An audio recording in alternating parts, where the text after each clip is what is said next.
Hi there. I thought I'd like to share with you the kind of journal materials that I like to use. There's so many things that that are new these days. I haven't seen any new videos that show the new products that have come out, or any more tips or tricks with them. So I thought I'd like to share the things that I like to do. First off is the essential. You need gesso. Gesso's your friend. You use it as a primer for your journal, or not, just really depends on your preference. You usually want to use gesso to build up on the paper. It becomes thicker and it holds the materials that you use, like collaging or embellishments, maybe heavier things that you normally don't put in a journal. These will hold it up for you. It makes the paper more durable. So definitely use this. You can also use it for texture, which I am planning on doing a video just how to use gesso. There's plenty of videos out there. Meliandi has a really good video for it. So does a lot of other artists out there. So gesso is your friend. There's plenty of brands out there: Liquitex, Golden, and Dimco, which you can find at your nearest Hobby Lobby. I don't know what. That's right, Michaels. They sell the Golden and Liquitex, but those are the more expensive brands. But if you want to go the expensive route, Golden's your choice. Definitely worth the money. Oh, and a note on the paint-on glues. I don't suggest using brushes. A lot of artists do because, it's easy to slap on there and everything like that. But I found a substitute. Palette knives. You can abuse these. They can collect up with glue, and if they just get too nasty, just throw them out. Because these are the plastic ones. There's also metal ones, but I highly suggest getting the plastic ones if you're just going to use them for gluing, because these things are cheap. And if you use brushes, they're gonna dry up.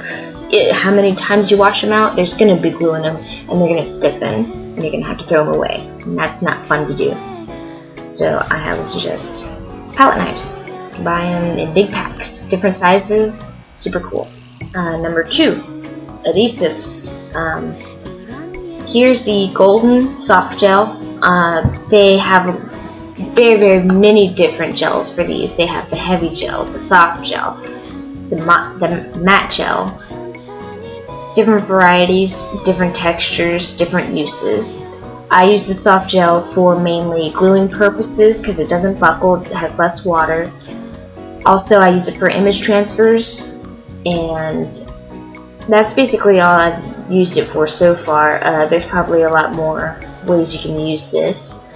But for basic gluing, I like to use the podge. Very inexpensive. You can find it in any store that you can find. Walmart sells them. So if you just need a basic paint-on glue, you can use these two, or you can use glue sticks. I recommend permanent, not just the school glue, because those don't last. Because unless you make a lot of mistakes. I don't know. It's really up to you. You gotta experiment. But those are what work best for me. And like that. Next is paint. I like to use the good old Anita's. It's only 50 cents? 69?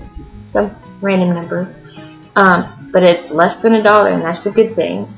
It's worked out fine for me. I've used it since day one. It's never done me harm. But this has less water, and that's why they're craft acrylics. Less quality than the heavier acrylics. But these are good if you're on a budget. These work just fine.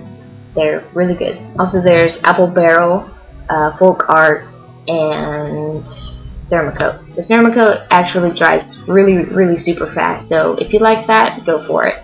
but those are a little bit more on the expensive side, so wait for Hobby Lobby to have a sale on them. These are the heavy body acrylics that I like to use. Amsterdam, formerly known as Van Gogh. These are good. It's a good size. Not bad. Let's see. Pins. Pins are your friends. It's what you need to journal with. And everyone always recommends Pippins. Faber-Castell Pippins. Why? Because they're awesome. They write over anything except for wax. For wax, pastel, oil, crayons. I've killed so many of these pins with that because I thought, I can just do whatever I want with them. No. Wax. It builds up. It's horrible. It makes me sad. The only one that can withstand the wax is the brush tip. But otherwise, the other nibs, the smaller nibs, it won't last because it'll build up and it'll clog it. So don't make yourself sad. These suckers are expensive, so don't waste your money. Use them very delicately. Also good black pins, good old Sharpies, but those build up too, so please be careful with them.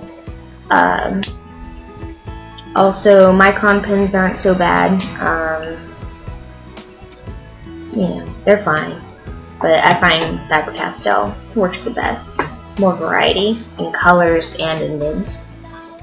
A good white pen is the Signo Uniball pen. You can buy these in bulk. You can't really find them in any kind of hobby store or office store. You mainly had to buy these online, as here in Little Texas, they don't really sell these in anywhere. I bought these online at JetPens. I think I'll have to look up on if Blick.com sells them. I'm not quite sure. But JetPens, if you need any kind of pen, they got it. It's amazing. Heat gun.